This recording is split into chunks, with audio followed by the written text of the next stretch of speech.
E não, eu estava colocando que seria bom contar para as pessoas, né, como é que foi esse processo de pesquisa, de aprendizagem mesmo, né, da cerâmica. Porque você tem essa passagem para uma nova técnica, que tem características simbólicas muito diferentes da pintura, né? Esse lidar com a Sim. terra, lidar com a mão, é algo que é muito da maternidade, né, da origem da vida. Então eu acho que eu te conheci nessa época, né? Então acho que eu fico à vontade para te perguntar isso. Eu acho que isso mexeu com a tua cabeça enquanto artista plástico, né, enquanto ser humano. Sim. Então, assim, arte e vida, eu senti que naquele momento teve uma transformação. E para quem não é ceramista, né, tá ouvindo essa conversa, eu acho que é interessante entrar por essa atmosfera mais simbólica, né? Foi bastante forte, porque assim, começou tudo, eu fui para Santarém para buscar na questão da origem mesmo da nossa cerâmica, que foi a cerâmica tapajônica, né? Uma das mais bonitas que nós temos aqui, porque ele é muito rica, cheia de apêndices. E ali, chegando em Santarém, eu fui para o museu, tive contato com aquelas peças magníficas, que eu fui num mergulho mesmo, porque toda aquela simbologia daquelas peças, os urubus, tracajá, tudo ligado àquele grupo já não existente mais. Mas a cerâmica preservava um pouco dessa história ali, porque através desse movimento artístico indígena, que eu acredito na arte indígena, não num artesanato, eu pude perceber um pouco de como vivia aquele grupo. E aí me aprofundei nessa questão da cerâmica tapajônica. Aí eu conheci em Santarém o mestre Isauro, que foi quem manteve esse fazer lá, foi muito importante, foi uma pessoa muito importante lá. Fiz uma vivência com ele no ateliê dele. Quem me aplicou a vivência foi o Ronaldo e o Lucivaldo. Foi um aprofundamento mesmo, porque você trabalhar com questões dentro desse olhar indígena é sempre um mergulho, né? Numa coisa que você se joga, a cerâmica vai te trazendo informações também, na composição do objeto, também falando nisso, né, que é muito importante, no conhecimento que esse grupo tinha. Mas eu falando especificamente desse, no material utilizado, nessa questão do conhecimento da argila, o cauixi, que é uma esponja que dá nas árvores no igarapé, parece um porquinho espinho assim. Se você toca a mão, ela entra na pele, porque na realidade quase um vidrado é esse material. E eles colocavam na argila para fazer esse tempero. Que mistura é essa, né? Como que eles chegaram nisso? Que povo é esse que conseguiu chegar num objeto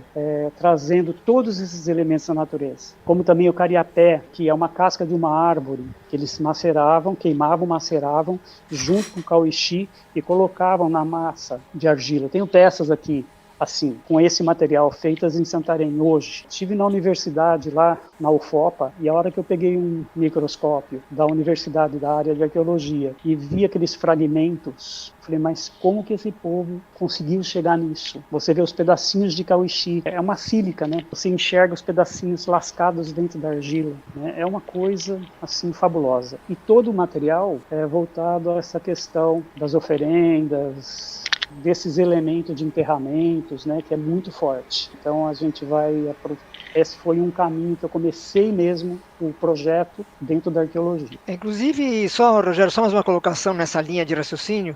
A gente às vezes usa equivocadamente, né, a palavra, né, arte indígena como se fosse igual, né, como se todos os povos, todas as etnias fossem a mesma. E os índios que eu tenho contato, pelo menos, ficam profundamente irritados com isso, né? E com Uhum. razão, porque cada povo tem suas características, né? Então eu queria que você falasse um pouquinho disso. Você tem uma pesquisa, né, muito interessante de entender a diferença desses povos. O grafismo é diferente, né? Por exemplo, a Isso. indumentária é diferente. Na realidade, o conjunto, o grupo, né, de cada etnia, ele é único. Tem a etnia Kayapó, tem a etnia Waorá, temos a etnia Caingangue, os Tupi-Guarani, e cada grupo apresenta uma postura dentro da questão da cerâmica, por exemplo, do uso da argila na mistura, nos temperos que a gente fala. É o tempero da argila. Tapajônico, cauixi, cariapé e chamote, que é o tijolo cerâmica moída. Você pega o suruí, trabalha com uma argila hipermacia, tem um tratamento assim finíssimo, né? Um acabamento liso, a queima completamente diferente, os elementos de ornamento do povo suruí é completamente diferente do povo do Xingu, do povo Aorá. Então, assim, cada grupo que eu acho mais interessante, costumo dizer que seria uma arte do conjunto, né, daquela etnia. Então, e a arte não pertence ao indivíduo. Por exemplo, nós temos um amigo, Turuza. Turuza é um grande artista plástico, um grande indígena, o Aurá. Ele produz bancos em madeira, tamanhos enormes. Lindos os bancos, em formatos de animais. Só que não é um trabalho do Turuza, é um trabalho da etnia, porque vários indígenas, o Aurá, produzem essa linha de bancos. Como a gente tem o grupo Caiapó, que desenvolve um produto de colares, de miçangas hipercoloridos. Nós temos o grupo Craô, que também desenvolve, mas também tem os colares em miçanga. Então, assim, cada grupo tem uma postura perante ao seu entendimento de vida, referente à ancestralidade. Eu acho isso muito particular de cada grupo mesmo. Inclusive esse adorno que você tem, né, no pescoço, agora você tem que contar a história pra gente. Esse aqui é Craô, ele é de tucum, são fibras, fios, é uma palmeira, onde eles tiram aquela parte verdinha da folha, eles tiram uma pelezinha que tem por cima das folhas e vão enrolando na perna, fio por fio. E são metros e metros de fios. Esse fio aqui, ele deve ter umas 10 voltas, é um fio único. Então eles vão enrolando na perna e todos da mesma espessura. É uma coisa fabulosa. O povo Craô não é ceramista. Ceramista é o grupo, são outros grupos, eles são mais musicais. O povo Craô de uma música assim maravilhosa. E atrás de você, deixa eu aproveitar, né, fazer o descritivo, e atrás à sua direita também tem uma peça, isso. Aquilo é uma máscara e é o alapiti. Eles fizeram, foi um material que chegou agora para o acervo, material bem legal, porque eles usam na dança das águas. É um casal, eles usam na cabeça, toda com palha, de buriti, muito ornamentado com buriti, as roupas, e eles dançam tal, é uma diversidade na questão das máscaras também, né? A gente tem o povo que eles usam as máscaras com fibras e com entalhes, são magníficas. Tem o povo matiz, essa é uma máscara matiz, que é a representação de um ritual que eles fazem para acordar as crianças, né? Para tirar a preguiça. Uma pessoa se veste, coloca na face com folhagens, pega umas varetinhas e sai dentro da tribo batendo na perna das crianças e dos bebês passando no pé, que é um movimento dentro desse grupo, né? O matiz tem uma maravilha, né? Essa cerâmica é um espetáculo, porque eles usam realmente esses elementos no nariz, toda essa caracterização, alguns deles usam hoje mesmo, né? Essa perfuração no nariz para usar, tudo com espinhozinhos e tal. Então, essa questão dos materiais, né? É uma diversidade enorme, não tem nem como falar, porque assim, nós temos aqui no acervo umas 40 etnias com cerâmica. A máscara, cerâmica Aurá, original, cerâmica Cuicuro, esta aqui, ó. Ô Carlos, você falou da diferença da massa, né? Que dependendo da etnia, dependendo da cerâmica, você tem massas mais moles, mais macias. Da onde que é extraído, né? É legal falar. Pessoal que não está acostumado, né, com a cerâmica ou com a argila, a gente está acostumado a ir na loja e comprar argila, né, e não pegar na natureza, assim. Como que é esse trabalho de escolher a argila? Ela é peneirada, ela é tratada? Como que é essa argila natural mesmo, essa direto da terra? Assim, como funciona isso? Eles têm pontos de retirada de argila que eles vão mantendo esses pontos. Né? De tudo que já ouvi e cheguei a ver, por exemplo, o Suruí, eles vão até um determinado ponto, vão de barco, no mergulho, embaixo d'água, que eles retiram. Tirar debaixo d'água? Essa argila, debaixo d'água. Porque o mais comum é na beira do rio, né? Isso. Na margem.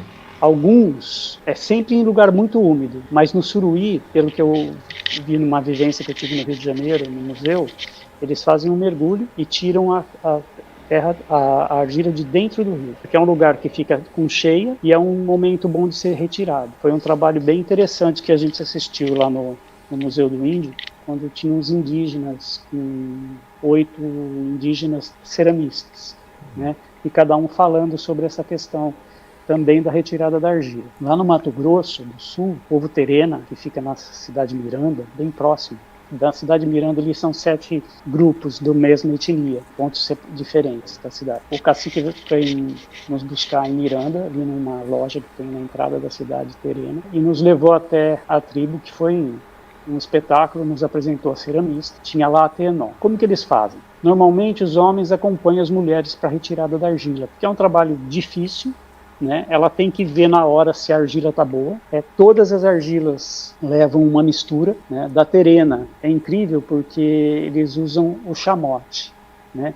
E a queima terena, inacreditável, de 2 a 4 horas. É uma coisa impressionante. Fui com a Tenó até o forninho dela, é um forno de chão, é um forno rústico, é uma queima tradicional. Eles levantam a peça, levantaram a peça, eles trabalham com engobe. Esse engobe são as mulheres que vão retirar, é um óxido. Ela disse que é muito difícil, não levou a gente lá, é muito difícil de ser retirado, tem que levar um formão, né, para quebrar aquilo. Eles colocam na água e vão ralando aquilo vira uma avermelhada. A peça já está pronta, crua, eles jogam aquela água, aquele engobe na peça, eles pegam uma pedra e vão brunir essa peça. Fazer o quê? Com que esse engobe, essa água com óxido de ferro, ela penetre na argila. Porque a argila em si ela é mais clara. Então ele ganha um tom avermelhado na peça. Essa tonalidade das peças é muito variada dentro da cerâmica indígena. E é uma riqueza, né? É uma riqueza. Porque nós temos a cerâmica Assurini, que ela é feita, brunem, faz o desenho com argila branca, um floral, normalmente, brunem novamente, vai para o forno, de 2 a 4 horas de queima.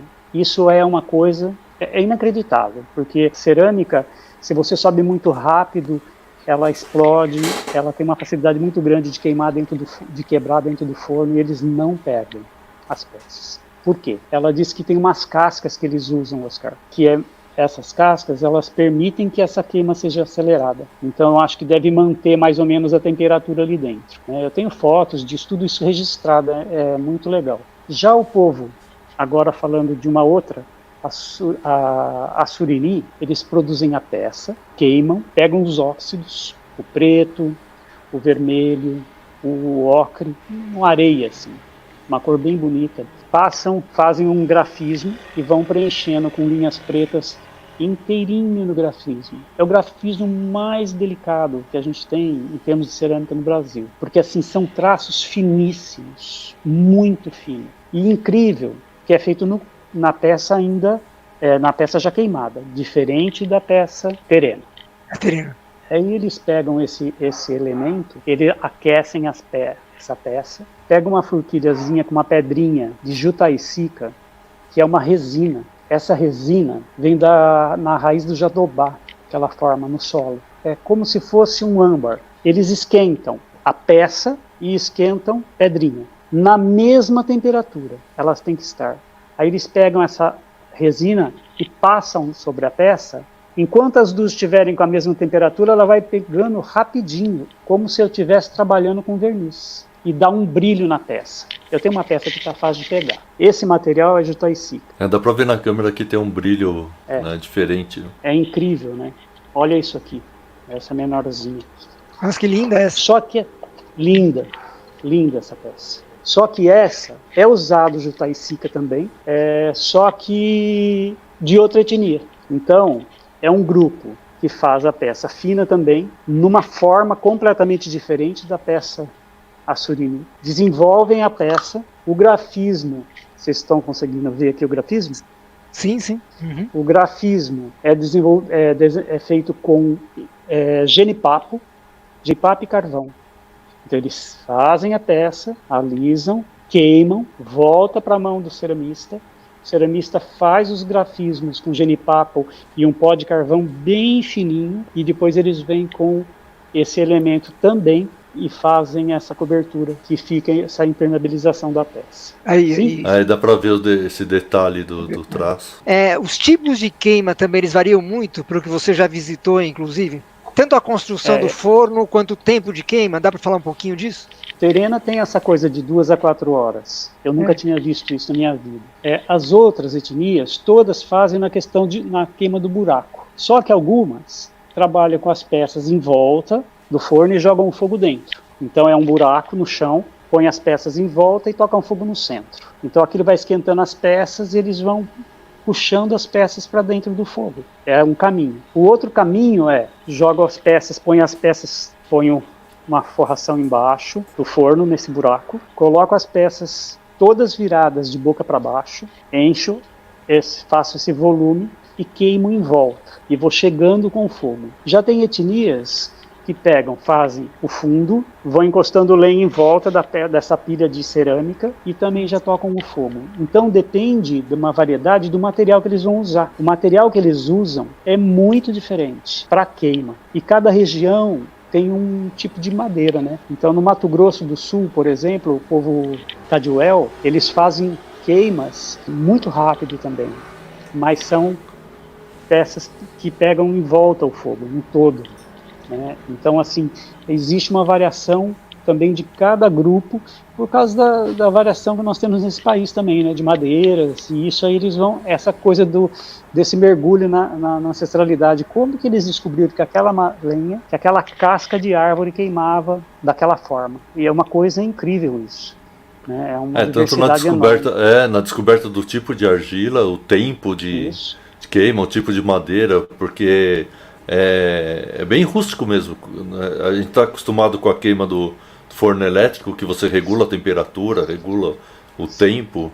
Né? Acho que é legal falar essa diferença do forno elétrico, né? Quanto tempo demora, assim, que é uma coisa que muito demorada, e esse cuidado para não estourar as peças também, né? Porque assim, quem não está acostumado com a cerâmica, né, é muito comum, né, se você não ajeitar direito as peças no forno e uma peça estourar, ela quebra as outras, né? Então, e como eu estava falando que dificilmente eles quebram peças, né?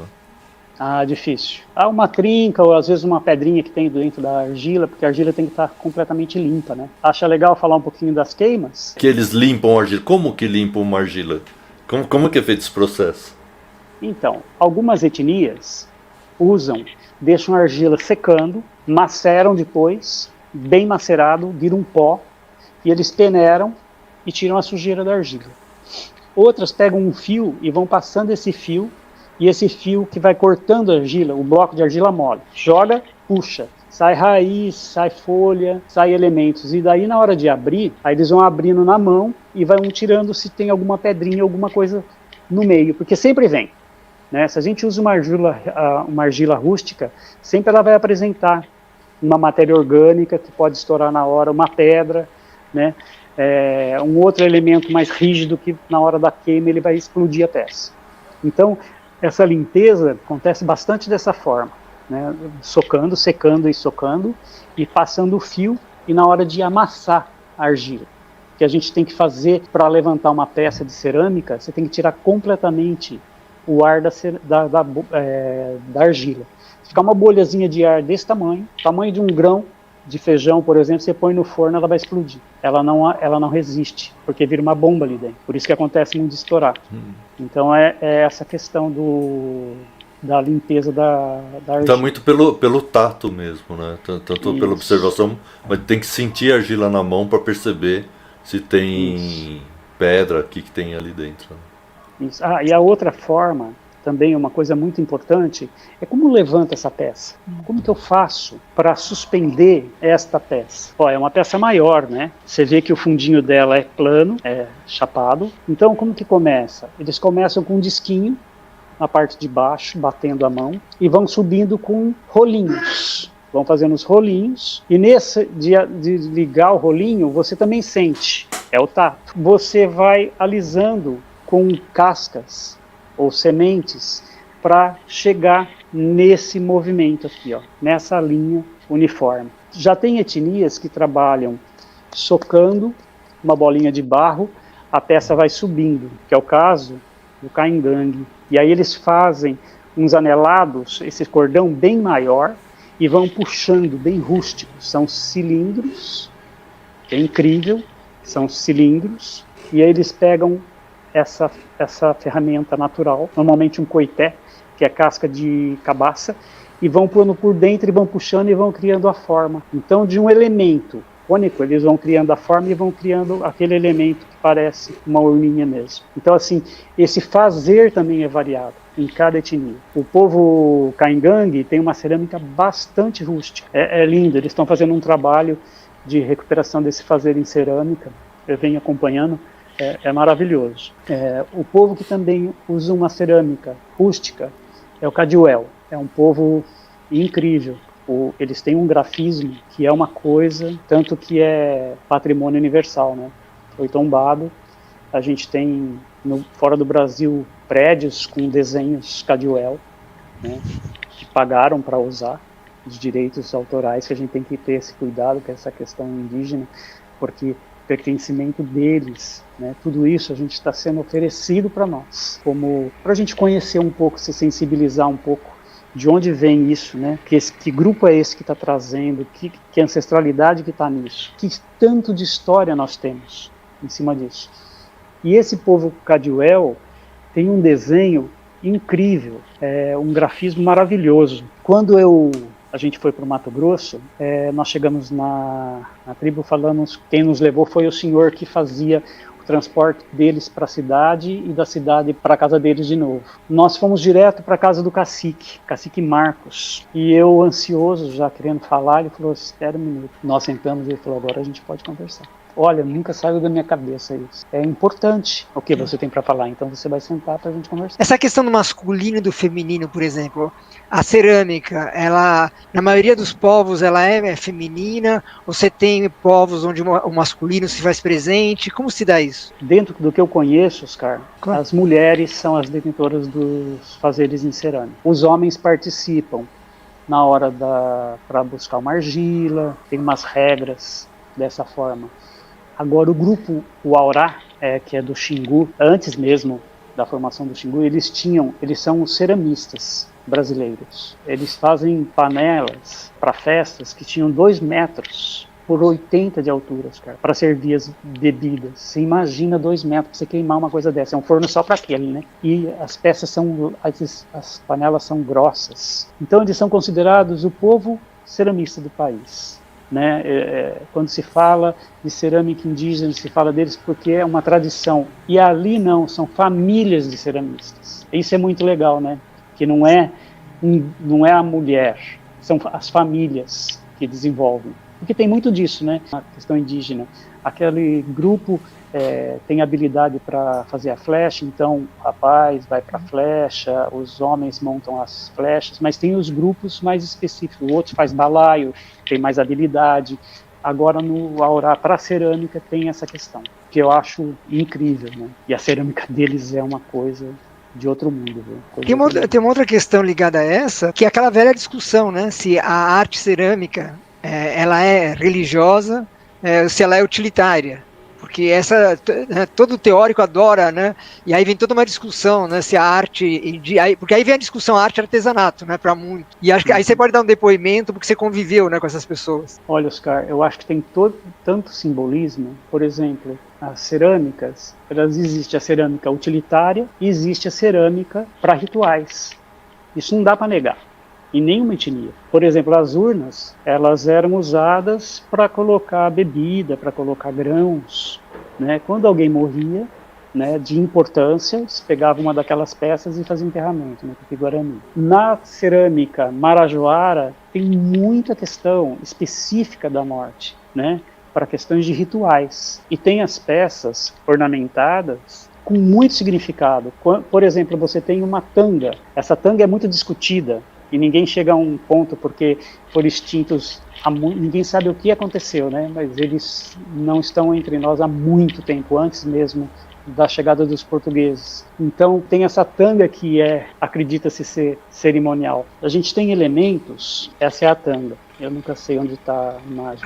Aí dá para ver. Isso. Essa é uma tanga, ela é bem fininha, né? Nossa, e tem todos os grafismos, né? Os grafismos. E cada grafismo desse tem uma simbologia, porque era também o grau de importância da pessoa dentro do grupo. Se era uma pessoa que tinha um grau mais elevado entre os seus iguais ali, né? Então, assim, a gente vê essa questão que tem dois lados. Tem essa peça utilitária mesmo, no dia a dia, para você tomar um caldo, né? Porque não se fazia fritura, eram mais cozidos, né? Existem esses dois lados. Eu tenho bastante peça aqui dessa questão, de peças que são de utilitário, que inclusive foram usadas, né, muitas vezes, que são peças já, inclusive rachada, trincada, que eu acabei adquirindo, porque teve esse momento lá com esse grupo, né? Isso veio lá de São Gabriel da Cachoeira, né? São peças bem importantes, que eu acho. E são peças de utilitário também. Mas sempre tem a pegada da espiritualidade, dessa questão das reverências que tem dentro dos elementos indígenas, as bebidas, né? O Suruí tem um pote que eles colocam uma bebida para um ritual específico. Então aquela peça é usada exatamente para isso. Doutora Lúcia Van Velten Rousseff, se não me engano. Desculpa se eu errei o nome, que eu acho que eu errei. Mas a doutora Lúcia Van Velten, ela viveu com o grupo o Ayana Aparaí, que são dois grupos. O Ayana é um povo, Aparaí é outro. Eles vivem juntos há um século mais ou menos. Eles viviam separados, havia muita briga entre eles, e aí eles resolveram, através de uma festa que foi criada pelos dois caciques, se unir. E hoje vivem dentro do mesmo espaço. Então, mas quase se exterminaram, viu, Oscar? Isso quem me contou é um meio indígena, um grande amigo chama Youssef Suleiman, olha o sobrenome, né? E ele que tem muito contato, porque ele tem uma loja muito grande em Manaus, de material indígena mesmo, e material ribeirinho e tal. E ele tem muito contato com os indígenas, todos, por ele ser também do sangue, né? Então ele tem mais acesso. E ele contou que a partir dessa festa eles começaram a se relacionar e hoje vivem juntos. E o incrível desse grupo, da cerâmica, falar da cerâmica especificamente, que a doutora Lúcia contou, que o grupo de objetos de cerâmica, por exemplo, aqui eu tenho 3 peças, né? Ó, a pequenininha, a média e a grande. Esse grupo, eles convivem como se fossem um grupo de família. Então, aqui, no caso do Ayana Paraí, tá? Eu tenho um grupo familiar. Então, por exemplo, quando eu quebro uma peça, eu vou repor essa peça. E quando, não só na cerâmica, mas em tudo, por exemplo, todo o material que é feito para fazer flecha são grupos familiares. Eles têm isso como sendo dessa forma. Quando a ceramista que produziu esse material, ela falece, todo esse material é lançado dentro do rio. Ele é jogado num rio, as crianças brincam, os indígenas mergulham, retiram a peça. Se eles identificam de quem era, eles devolvem. Quando já não identificam mais, eles levam para a aldeia e deixam lá fora, para a galinha botar ovo, para outros usos que ficam fora do ambiente. Então é uma coisa bastante interessante isso, né? A importância desse objeto. A cerâmica deles, que tem para o uso da sopa do peixe X, do caldo, é só para aquele peixe. Eles não usam aquela vasilha para outra coisa. Então, quer dizer, é um ritual, não é? Eles têm um fechamento em cima das questões. Eu achei incrível que ela dizia, o pincel de fazer bolinha vermelha, ele nasceu para fazer bolinha vermelha, ele vai fazer bolinha vermelha nas peças, só vermelha. Ele não vai fazer preto, porque o preto é o irmão dele, é a sequência de família, o preto. Então eu pego esse e fazer bolinha preta. É incrível isso. Como eles são dentro de um respeito com esses elementos que eles estão usando. Tem uma ordenação, né, Carlos? Tem uma ordenação isso, que é quase incompreensível, na verdade, pra gente. Né? Nossa, e quando ela falou, foi uma coisa assim, de maluco, né? Eles que têm aquela roda de teto, sabe, Oscar? É uma roda no teto na maloca dos homens, e onde ficam os convidados quando vão para a aldeia, tem uma roda de teto maravilhosa, toda com simbologia, toda com a parte de elementos deles, são maravilhosas as peças. Então eles são muito simbólicos mesmo, tem toda uma questão de simbologia que é riquíssima. Chama o Ayana Aparaí, W-A-I-N-A, o Ayana.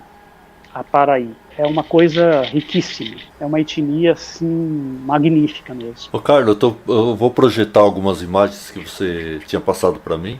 Aí vamos comentar um pouquinho sobre essas imagens.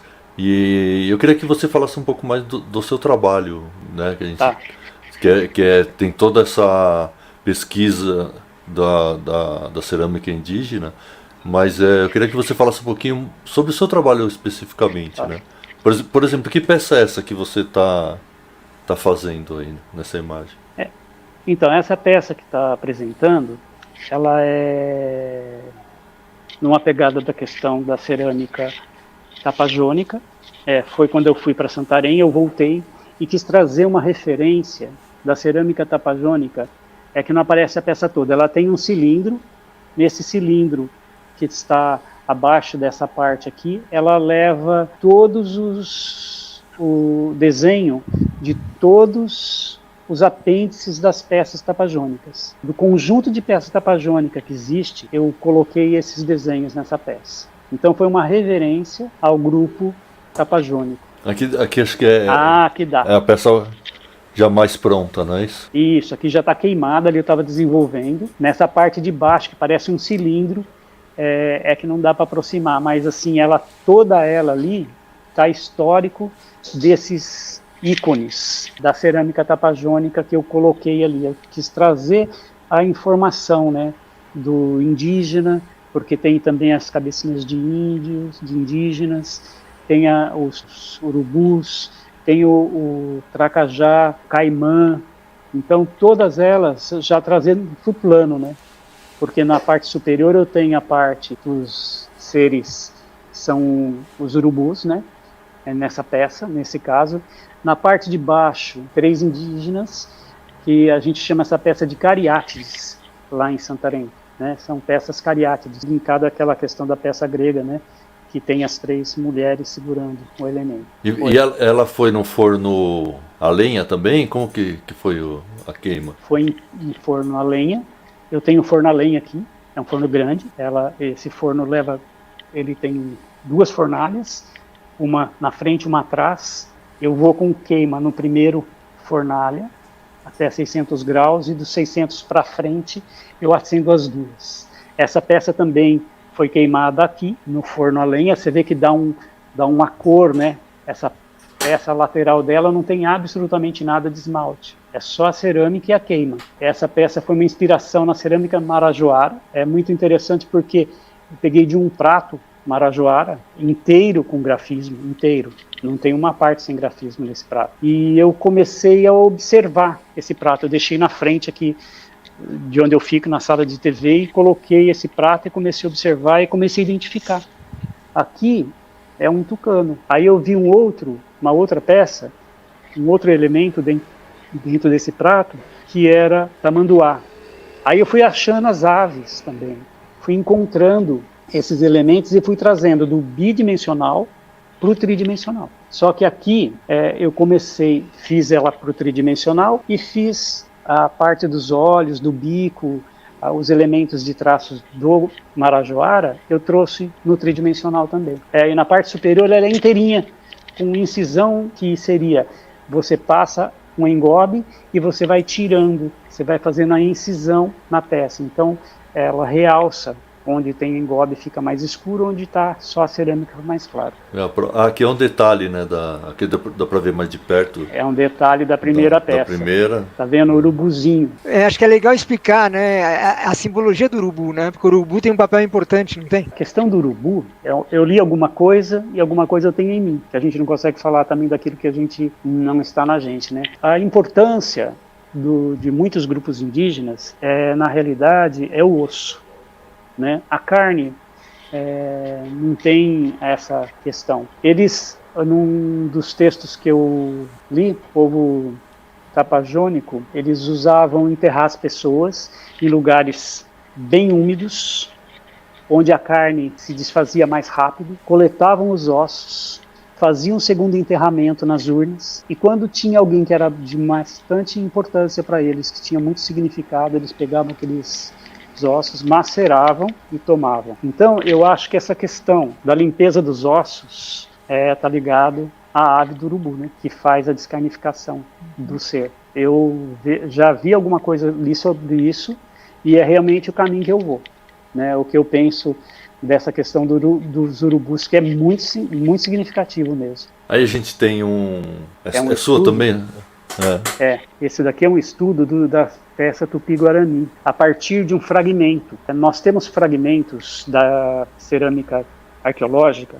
Nós aqui do grupo Ubuntu, nós trabalhamos com um arqueólogo e com o museu, com MAVE de Jacareí, com fragmentos de peças. A gente faz a restituição da peça a partir de um fragmento do lábio da peça, dessa parte superior. Então a gente vai através desse perfil da cerâmica, porque cada grupo tem um perfil na forma, né? Não são todos iguais, como a gente já falou.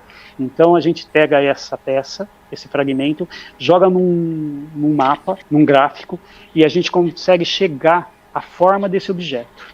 Então essa peça saiu a partir de um fragmento, como outras peças também. E esse projeto Tupi-Guarani é muito legal, que ele vai ser exposto. Então a gente está com as peças todas prontas, são 20 e poucas peças. Quem trabalha é eu, a Cláudia Canova, a Luciata e a Rita Eng e a Zandoná. Nós somos em 5 nesse projeto. E esse projeto a gente pretende levar para o grupo Tupi-Guarani aqui da região nossa, para retomar esse fazer. Eles não fazem mais a cerâmica e têm muito interesse em retomar. Estava passando aqui algumas peças, depois a gente até volta para fazer. Eu queria mostrar esse slide aqui do grupo que você... Né, desses grupos de trabalho que você forma, né, que é um trabalho bem interessante também. Esse aqui foi um projeto no Mato Grosso do Sul, é isso? Isso, é o Grupo Terena. Aqui no Grupo Terena, o que foi? Quando eu fui viajar para buscar informações sobre esse fazer, é do Grupo Terena aqui.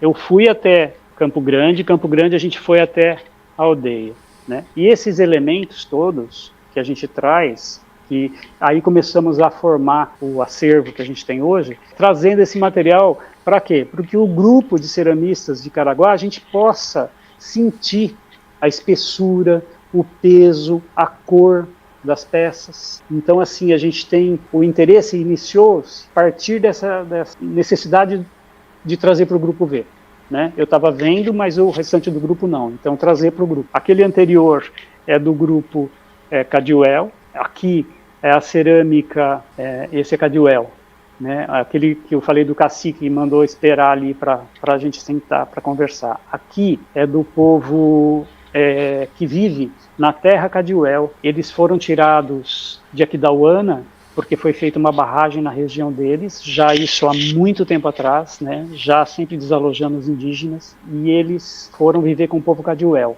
Né, são peças originais no museu Dom Bosco, na cidade de Campo Grande. Aqui foi uma queima de apitos, né, que eu desenvolvi aqui no ateliê, com queima tradicional.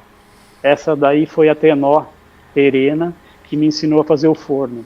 O forno não pode ser redondo embaixo, ele tem que ter os cantinhos retos para o fogo não passar de uma vez e não estourar todas as peças.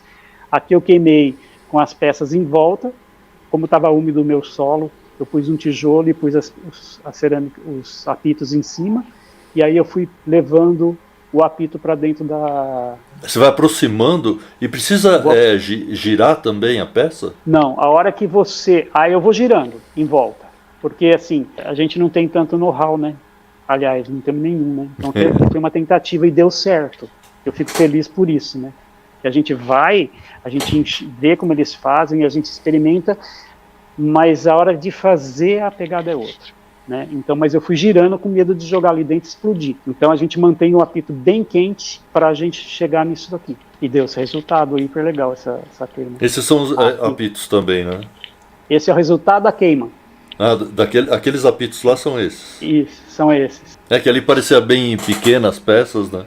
Isso. E aqui ela dá a impressão de ser maior, Isso. que também são lindos esses apitos, são demais. Os apitos vieram de uma outra coisa. Os apitos não são de origem brasileira. Foi uma vivência que eu fiz com Esteban Valdívia, que é um músico, e com a Carolina. Eles apresentaram uma oficina sobre sonidos de América, aqui no Brasil, no ateliê da Maikoff, em São Paulo. Eu estive lá e fizemos a vivência. Como tem toda essa coisa da tradição, eu quis queimar no solo mesmo, né? E a gente levou essa vivência para o povo Craô, que não é um povo ceramista. Fizeram a cerâmica e deu um resultado maravilhoso. Aí é no povo Craô. Foi quando eu e a Cláudia que fomos, eu e a Cláudia Canova. E foi incrível, porque assim, o barro de lá, a gente passou numa olaria, o cara tinha restos de quando o tijolo não fica muito bom, ou sobra na maromba, vai sobrando aquele restinho que vai passando, vai caindo, ele nos deu a argila, e eu tô para voltar lá agora para a gente fazer um trabalho de panela, né? Elas querem fazer a panela, querem retomar o uso da panela de barro, e que é uma coisa muitíssimo importante, né? Esse é um músico do grupo Craô, ele fez o maior, tirou uma sonoridade, a música Craô é muito livre, porque é muito de apito, ele afinava para poder tocar. E que a gente tem as máscaras, né? Essa é uma homenagem às nações indígenas, né? Nós temos 36 máscaras hoje. Nesse período aqui, que foi para 36, eram 24. E eu vou estudando o grafismo facial, os ornamentos dos grupos indígenas. E quando eu chego num estudo, e também do formato do rosto, vendo o grupo, porque eles têm uma característica próxima, cada grupo. Acabo desenvolvendo uma máscara para compor que a gente chama de a grande maloca. E os elementos, os amigos do grupo fazem elementos internos da maloca. Mas essas máscaras, elas não são originais dos grupos indígenas. Aí é uma criação sua para cada máscara representar um grupo, é isso? Exatamente isso. E ela é montada circularmente, normalmente também. Como se você tivesse uma maloca mesmo. Né? E tem pro lado de fora e pro lado de dentro. Correspondentes, né? E os objetos correspondentes. Isso. Esse é um Assurini, ele é um cacique do grupo Assurini. Essa imagem eu tirei de uma foto mesmo, porque ele é muito representativo. A gente tem uma série, material também de pesquisa de livros, que são bem legais, né? E diz a importância do grafismo, né? E aí trabalhado com engobe. Essa é uma senhora Cadiuel, chamava Noah. O Darcy Ribeiro dizia que ela era a maior artista do grupo Cadiuel, porque ela trabalhava muito bem no couro de animais, com os grafismos, muito bem na cerâmica, então tinha um significado bastante forte. Esse é um botocudo, né, uma peça também dessa referência do botoque, né? Os botoques, eles são sempre de madeira ou tem um botoque de argila também? Aqui no Brasil é de madeira. Ele é de madeira e tem nas laterais, ele tem um pontinho do lado, assim, sabe? Um puxadinho para enroscar exatamente nessa parte. Eu tenho botox aqui, um botox também aqui. Consegui nas viagens que a gente fez aí, quer ver? Tá fácil para pegar? Você tem isso classificado, Carlos? Deixa eu aproveitar e te perguntar, isso está classificado? Como é que você está organizando esse acervo? Esse acervo, Oscar, ele está tombado, onde compramos o material, que material que ano foi, onde foi comprado, com quem foi comprado, se foi presente, se não foi, porque a gente ganha presente também, né? Às vezes a gente vai comprar alguma coisa e esse material, esse é um presente para o parente. Então, quando é um presente colocado, porque tem que ter um registro disso, né, Oscar? Exatamente isso. Esse, por exemplo, foi comprado nos Jogos Internacionais Indígenas, que teve em Palmas, acho que há 4 anos atrás. Foi do grupo Caiapó. Esse grupo é uma associação que estava lá. Essa peça estava só para demonstração. Eu infernizei tanto o cara que o representante, o responsável, acabou vendendo para mim, que era a única que tinha. Falei, você fica até o último dia, deixo aqui com você, mas eu preciso levar. Pontinho que eu te falei. Tá vendo? Tá vendo a pontinha? Agora sim. Deu pra ver. E normalmente eles pintam tal, né? Esse aqui é um outro material maravilhoso, que é o botox do povo Zoé. Tá. Aí. Eu nunca sabia o que era esse material. É uma madeira branca, perfumada. Tem um perfume, certo? É uma coisa incrível isso. Eles abrem o lado na parte de baixo e vão colocando por cima e ele fica aqui, ó. Então, o lado é um material maravilhoso. Desse grupo, eu também consegui o pente, né? Pente inteiro de madeira, diferente dos outros de outras etnias, né? Outras etnias trabalham com grafismo aqui, eles não, eles têm esse trançado que o algodão eles produzem. É um grupo que vive muito preservado, tem pouquíssimo contato com a questão do homem branco. São poucos os elementos que eles usam da sociedade branca. Aqui é uma concha. Olha o detalhe do amarrado disso. É uma coisa perfeita, gente. É uma coisa fabulosa. E aí tem os brincos, tem colares, né? O brinco, né? E tem um livro, está no meu Facebook, está no meu Instagram, tem um grupo de pessoas fazendo esses livros e a venda é 100% destinada ao povo Zoé. E eles estão fazendo esse, é das flechas, produção de flechas. A importância da flecha, como é produzida, os grafismos que seguem, todos os elementos, olha, o indígena produzindo. E eles vão lançar uma coleção da cerâmica, dos colares, porque os colares são feitos de ossos de jacaré, trazendo essas informações todas desse grupo. Máscaras no forno, né? O forno, ele é bem grande, meu forno. Assim, não se compara aos fornos de Cunha, né? Porque Cunha tem no Borigama, o meu é um forno de 1,90 m por 90 internamente, com 1,5 m de altura, né? Então eu vou fazendo as prateleiras, eu vou trabalhando assim, ó. Aqui é a segunda prateleira, já tinha uma abaixo, e aí eu vou subindo com as laterais, com os apoios, que são os batedores, e aí eu vou subindo, vou fazendo outra camada de placas e vou subindo e fechando o forno. É porque é importante ter um número de peças para colocar no forno, né? Porque vai ter todo esse trabalho de aquecer o forno e todo esse tempo. Então, para quem não está acostumado também com a cerâmica, isso é muito comum. Você acumular uma quantidade de peças suficiente para preencher mesmo o espaço do forno e aproveitar essa energia gerada e aproveitar melhor. Isso. A gente usa 1 metro de lenha. Esse forno é muito bom da questão da queima. Eu uso só lenha de eucalipto, que é a lenha que eu uso aquela mais fininha, que chama energia, que aquela ajuda a subir. É bom porque é uma lenha que ninguém gosta muito. E eu consigo ter 7 prateleiras com essa quantidade de peças. Se for utilitários, eu chego até a ter 200 peças dentro do forno. E são 12 horas de queima, com 12 horas de queima para 1050 graus. Para os utilitários, quando eu vou fazer queima de utilitário, que também é uma vertente que eu trabalho, arte sacra, eu uso a segunda queima. E aí eu uso o forno elétrico. Porque o forno a lenha, conforme ele passa, a labareda passa nas peças, vai trazendo um colorido, vai reforçando um caminho da chama sobre a peça. Então fica como se estivesse mais corado em algum determinado local. Quando eu levo para o forno elétrico, onde a chama passou, ele fica numa cor mais forte. Chega quase numa cor de um pinhão, que é um diferencial assim, bem bonito da queima no elétrico. Porque normalmente se você pegar uma máscara dessa e colocar dentro do elétrico e tirar na hora da queima, você vai ver que ela vai, tudo que é argila, sem engobe, vai estar tudo da mesma cor, não vai ter diferença na cor. Ela vai ser uma peça chapada de cor, plana. Quando eu ponho no forno a lenha, ele vem com essas nuances, né? Então traz lugares com nuances que traz claro, vai jogando, né? Com a luz na peça. Essa é a primeira peça com vermelha que você percebe bem, ó, um detalhezinho da direita, para quem está olhando para o vídeo, tem essa faixa vermelha. Você veja que do lado assim, na fronte está bem avermelhado.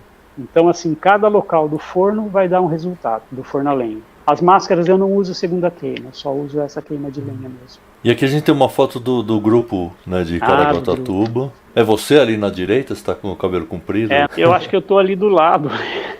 Não estou vendo a foto, mas assim... Eu reconheci pelo colar, porque o cabelo e a barba tá bem diferente. Sempre uso, né? A gente sempre usa, né? Porque traz Essa foto foi aqui no MAC, no Museu de Caraguatatuba. Essa peça que está aí é um grupo de indígenas, porque nós temos hoje 305 etnias no país, né? Eu ia fazer uma simbologia, né, trazer 50 peças, os caras, não, faz as 350, então trabalhei e trouxe as 350 peças. E ficou muito legal.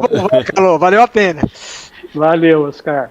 E sabe o que aconteceu, Oscar? Quando a gente foi montar, tinha umas caixinhas de som, e nós pegamos uma música Karaô e pusemos embaixo, porque ela ficou suspensa. Ah, bacana. Poxa vida. Olha, foi um presente né, a sua fala, esse contato com esse material, porque assim foi muito legal. É isso que é importante falar. Eu não uso o material indígena no meu trabalho para ter uma venda, porque essas peças não estão à venda. Se, por exemplo, acontecer de eu vender alguma coisa, algum elemento, alguma peça que tem algum traço indígena, 30% eu reverto para a questão indígena, sempre. Se eu tiver um ponto que tenha uma linha indígena, esse material vai com percentual para o indígena. Desse material da exposição, ela percorre vários lugares. Essa, por exemplo, eu nem consigo vender, né? Então, provavelmente, eu devo doar para alguma associação para que vendam os indinhos ou juntos ou separados para reverter num valor para os indígenas. Porque sempre, e reverter como? Como que eu reverto esse valor? Eu vendi uma peça, uma máscara, por exemplo, 30% desse valor compre material indígena. Aqui no ateliê nós temos um espaço de venda de material indígena. Eu vendo esse material, compro mais material indígena. Então a gente tem um estímulo do fazer. Porque da mesma forma o dinheiro está sendo revertido para os índios. Né? E estimulando o fazer. Por exemplo, o povo Craô, todo ano eu faço 2, 3 compras. O povo Uai-Uai, que é do Pará, todo ano, cada vez que eu vou a Santarém, eu faço compra. Eu vou várias vezes por ano para lá. O povo Munduruku também, né? Porque cada um tem um elemento diferente, apresenta um material diferente, né? Então, e eu vou trazendo para o acervo. Quando eu já tenho no acervo, eu trago, porque ele já tem um valor comigo, ele já tem uma conta. Olha, eu já estou com pouco material, eu estou com tanto de valor para eles, então eu posso gastar tanto nessa viagem, para a gente estimular. Se torna sustentável, né, Carlos? Aí essa relação, acho que essa é uma preocupação importante que você tem, e infelizmente nem todos que trabalham, né, com arte indígena têm, de tornar isso sustentável, né? Sustentável para você que está divulgando, e sustentável, né, para que essa cultura se mantenha e não desapareça. Né? Porque, Oscar, se isso some, né, se essa riqueza, porque é uma riqueza que não tem tamanho. A gente está estudando esse material desde 2011, 2012. Eu não vi nada. E quanto mais eu leio, quanto mais eu conheço, quanto mais a gente viaja, mais a gente sabe que não sabe nada, né? Porque é muito, muito, muito, muito específico de cada grupo mesmo, né? Então, assim, se a gente puder fazer com que esse grupo... Por exemplo, eu viajei para o Mato Grosso agora há tempos atrás, uma cidade perto de Cuiabá, e tem uma grande loja de material indígena. Primeira coisa que eu fiz é o contato do povo Craô com ele. Já comprou do povo Craô. Então a gente vai ampliando essa rede. Eu vou dar um presente para alguém. É óbvio que eu vou dar um material indígena. Não tem nada mais original, né? As pessoas vêm aqui para buscar um presente para dar para alguém. É dessa forma que a gente vem fazendo esse trabalho junto, né? Como forma de agradecer tanta informação que a gente está recebendo. Porque é muita coisa, Oscar. Rogério, é uma coisa assim, incrível. Por exemplo, o acervo aqui, ele é aberto. A gente recebe pessoas aqui. A pessoa pode ligar e marcar para conhecer o material. Então, qual o telefone de vocês? 98195-0786. O código é 12. Deixa eu até colocar aqui. Você pode repetir?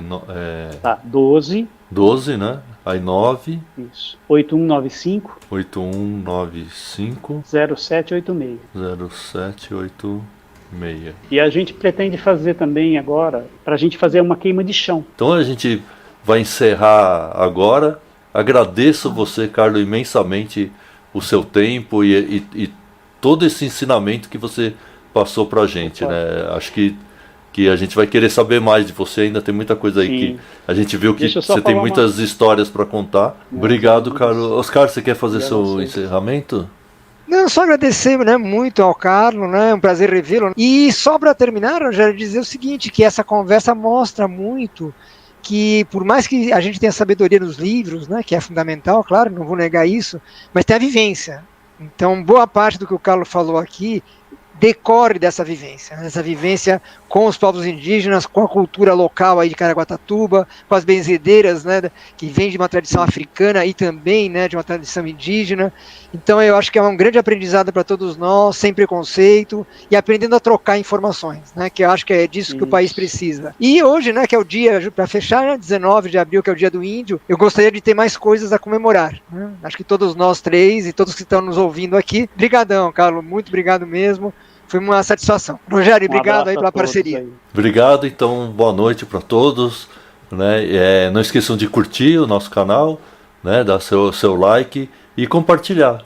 Vamos, uma outra forma de a gente estar levando toda essa cultura, né? Tá divulgando aqui, mas compartilhando o vídeo também vocês vão estar ajudando tanto o programa, como o Carlos, como toda a nossa cultura. Agradeço a todo mundo